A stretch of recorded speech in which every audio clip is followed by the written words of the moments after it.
ಪ್ರಿಯರೇ, ದೇವರು ಒಳ್ಳೆಯವರು, ಒಳ್ಳೆಯದನ್ನೇ ಮಾಡುವವರಾಗಿದ್ದಾರೆ. ದೇವರು ಉಳಿದ ಜನರಂತಲ್ಲ. ಅನೇಕರು ನೆನೆಸ್ತಾರೆ, ದೇವರು ನನ್ನ ಪ್ರಾರ್ಥನೆಯನ್ನು ಕೇಳ್ತಾನೋ ಇಲ್ಲವೋ, ಒಂದು ವೇಳೆ ನನ್ನ ಪ್ರಾರ್ಥನೆಗಳಿಗೆ ಉತ್ತರಗಳು ಬರ್ತದೋ ಇಲ್ಲವೋ ಅಂತೇಳಿ ಅನೇಕರಿಗೆ ಸಂಶಯ.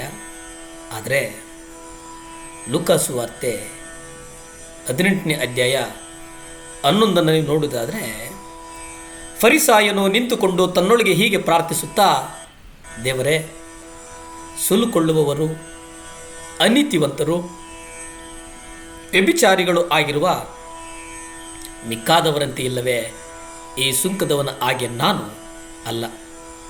ಆದುದರಿಂದ ನಾನು ನಿನಗೆ ಸ್ತೋತ್ರ ಸಲ್ಲಿಸುತ್ತೇನೆ. ಇಲ್ಲಿ ನೋಡಿ, ಅವರವರ ಮನೋಭಾವಕ್ಕೆ ತಕ್ಕಂತೆ ಪ್ರಾರ್ಥನೆಯನ್ನು ಮಾಡ್ತಾರೆ. ದೇವರ ದೃಷ್ಟಿಯಲ್ಲಿ ನಿಮ್ಮ ಅಂತಸ್ತು, ವಿದ್ಯಾಭ್ಯಾಸ, ನಿಮ್ಮ ಆತ್ಮಿಕತೆ ಯಾವುದೇ ರೀತಿಯಲ್ಲಿಯೂ ನಿಮ್ಮ ವಿಶ್ವಾಸದ ಮಟ್ಟವನ್ನು ಹೆಚ್ಚಿಸಲ್ಲ ಅನ್ನುವುದನ್ನು ನೀವು ಗ್ರಹಿಸಬೇಕಾಗ್ತದೆ ಪ್ರಿಯರೇ. ದೇವರು ಪ್ರಾರ್ಥನೆಯನ್ನು ಮಾತ್ರ ಆಲಿಸ್ತಾರೆ. ನನ್ನ ಚಂದವನ್ನು, ನನ್ನ ಸೌಂದರ್ಯವನ್ನು, ನನ್ನ ವಸ್ತ್ರವನ್ನು, ನನ್ನ ವೈಭೋಗವನ್ನು ದೇವರು ಖಂಡಿತವಾಗಲು ಗಮನಿಸುವುದಿಲ್ಲ. ದೇವರು ನಿನ್ನ ಹೃದಯದ ಅಂತರಾಳವನ್ನು ಗಮನಿಸುವವರಾಗಿದ್ದಾರೆ ಪ್ರಿಯರೇ. ಅದಕ್ಕೆ ದೇವರ ಹೆಸರಿಗೆ ನಾವು ಮಹಿಮೆಯನ್ನು ಸಲ್ಲಿಸಬೇಕು. ದೇವರ ಹೆಸರಿಗೆ ನಾವು ಮಹಿಮೆಯನ್ನು ಸಲ್ಲಿಸಬೇಕು. ನಮ್ಮ ಜೀವನಕ್ಕೂ ಮತ್ತು ಪ್ರಾರ್ಥನೆಗೂ ಮುಖ್ಯವಾದಂಥ ಒಂದು ಸಂಬಂಧ ಇರೋದೇನಪ್ಪ ಅಂತಂದರೆ, ಯಾವಾಗಲೂ ನಾವು ದೇವರ ಹೆಸರಿಗೆ ಮಹಿಮೆಯನ್ನು ಸಲ್ಲಿಸಬೇಕು. ದೇವರ ಹೆಸರಿಗೆ ನಾವು ಮಹಿಮೆಯನ್ನು ಸಲ್ಲಿಸಿದಾಗ ದೇವರು ನಮ್ಮನ್ನು ಗ್ರಹಿಸ್ತಾನೆ. ಲೂಕಾ 18ನೇ ಅಧ್ಯಾಯ 1 ನೀವು ನೋಡುವುದಾದರೆ, ಜನರು ಬೇಸರಗೊಳ್ಳದೆ ಯಾವಾಗಲೂ ಪ್ರಾರ್ಥಿಸತಕ್ಕದ್ದೆಂದು ಆತನು ಅವರಿಗೆ ಒಂದು ಸಾಮ್ಯವನ್ನು ಹೇಳಿದನು. ನಾವು ಎಲ್ಲ ಸಮಯದಲ್ಲೂ ಮೊಣಕಾಲು ಇರಬೇಕಂತೇನಲ್ಲ. ನಾವು ಮೊಣಕಾಲು ಊರಿದು ಸೂಕ್ತ ಸಮಯಕ್ಕೆ ಬರ್ತದೆ. ಆದರೆ ಎಲ್ಲ ಸಮಯದಲ್ಲಿ ನಮ್ಮ ಪ್ರಾರ್ಥನೆಯ ಆತ್ಮವನ್ನು ನಾವು ಹೊಂದಿರಬೇಕಷ್ಟೇ. ಅದು ನಮ್ಮ ಇಡೀ ಜೀವಿತವನ್ನು ಬದಲಾಯಿಸ್ತದೆ. ನೀವು ಪ್ರಾರ್ಥನೆಯಲ್ಲಿ ಯಾವುದಕ್ಕೆ ಆದ್ಯತೆಯನ್ನು ಕೊಡ್ತೀರೆ? ನಮ್ಮ ಜೀವಿತದಲ್ಲಿ ನಾವು ಯಾವುದಕ್ಕೆ ಆದ್ಯತೆ ನೀಡಬೇಕು? ನಮ್ಮ ಹಂಬಲ ಏನಾಗಿರಬೇಕು ನೋಡಿ. ಅದನ್ನು ಯೇಸು ತನ್ನ ಶಿಷ್ಯರಿಗೆ ತೋರಿಸಿಕೊಡ್ತಾನೆ. ಅದರಲ್ಲಿ 6 ಬೇಡಿಕೆಗಳಿವೆ.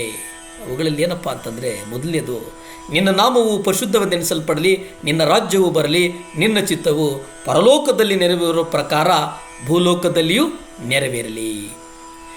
ಇನ್ನು ಮುಂದಿನ 3 ಬೇಡಿಕೆಗಳೇನಪ್ಪ ಅಂತಂದರೆ ನೋಡಿ, ನಮ್ಮ ಅನುದಿನದ ಆಹಾರವನ್ನು ಇವತ್ತು ನಮಗೆ ದಯಪಾಲಿಸು, ನಮಗೆ ತಪ್ಪು ಮಾಡಿದವರನ್ನು ನಾವು ಕ್ಷಮಿಸುವಂತೆ ನಮ್ಮ ತಪ್ಪುಗಳನ್ನು ಕ್ಷಮಿಸು, ನಮ್ಮನ್ನು ಶೋಧನೆಯೊಳಗೆ ಸೇರಿಸದೆ ಕೇಡಿನಿಂದ ನಮ್ಮನ್ನು ತಪ್ಪಿಸು. ನೋಡಿ, ಇಷ್ಟೇ. ಇವು ದೇವರು ಕಲಿಸಿಕೊಟ್ಟಂಥ 6 ಬೇಡಿಕೆಗಳು. ಈ ಬೇಡಿಕೆಗಳನ್ವಯನೇ ಜಗತ್ತು ನಡೀತಾ ಇರ್ತದೆ.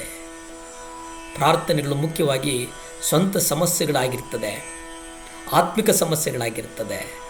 ಆದರೆ ದೇವರು ನಮ್ಮ ಜೀವನವನ್ನು ಪರೀಕ್ಷಿಸಿ ನಮ್ಮನ್ನು ಹಂಬಲಿಸುವ, ನಮ್ಮ ಹೃದಯ ಏನನ್ನು ಒತ್ತಿ ಹೇಳುತ್ತದೆ ಅನ್ನೋದನ್ನು ಗಮನಿಸುವವರಾಗಿದ್ದಾರೆ.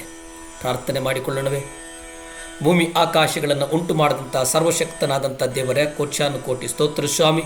ದೇವರೇ, ಈ ನೀರ ಪ್ರಸಾರದಲ್ಲಿ ಯಾರ್ಯಾರು ಮೊಣಕಾಲಾಗಿದ್ದಾರೋ, ಯಾರ್ಯಾರು ಪ್ರಾರ್ಥನೆ ಮಾಡ್ತಾ ಇದ್ದಾರೋ ಅವ್ರಿಗಾಗಿ ಪ್ರಾರ್ಥಿಸ್ತೇನಪ್ಪ. ವಿಶೇಷವಾಗಿ ಸ್ವಾಮಿ ದೇವರೇ, ಪ್ರಕೃತಿ ವಿಕೋಪವನ್ನು ನಿಮ್ಮ ಕರಗಳಿಗೊಪ್ಪಿಸಿ ಪ್ರಾರ್ಥಿಸ್ತೇನೆ ಸ್ವಾಮಿ. ಅತಿವೃಷ್ಟಿಗಾಗಿ ಪ್ರಾರ್ಥಿಸ್ತೇನೆ ಸ್ವಾಮಿ. ದೇವರೇ, ಸಮಸ್ತವು ನಿಮ್ಮ ಕೈಯಲ್ಲಿದೆ ಸ್ವಾಮಿ. ನೀವು ಮಾತನಾಡಿದ್ದಕ್ಕೋಸ್ಕರ ಸಮಸ್ತವು ಉಂಟಾಯಿತಪ್ಪ. ನೀವು ಒಂದು ಮಾತು ಹೇಳಿದ್ದಕ್ಕೆ ಸಹಾಯ ಮಾಡು ದೇವರೇ. ಪರಿಸರವನ್ನು ನಿಮ್ಮ ಹತೋಟಿಗೆ ಇಟ್ಕೊಳ್ಳು ದೇವರೇ. ಯಾವುದೇ ಕಾರಣಕ್ಕೂ ಸ್ವಾಮಿ ಅತಿವೃಷ್ಟಿ ಆಗಬಾರ್ದಪ್ಪ. ದೆಹಲಿ ಅಂತ ಮಹಾನಗರದಲ್ಲಿ ದೇವರೇ 52 ಡಿಗ್ರಿ ಬಿಸಿಲಿದೆ ಸ್ವಾಮಿ. ಸಹಾಯ ಮಾಡು ದೇವರ. ಸ್ತುತಿ ಘನ ಮಾನ ಮಹಿಮೆ ನಿಮ್ಮೊಬ್ಬರಿಗೆ ಸಲ್ಲಿ ತಂದೆ. ಆಮೇನ್ ಆಮೇನ್. ದೇವರು ಒಳ್ಳೆಯವರು, ಒಳ್ಳೆಯದನ್ನೇ ಮಾಡೋರಾಗಿದ್ದಾರೆ. ನಮಸ್ಕಾರ.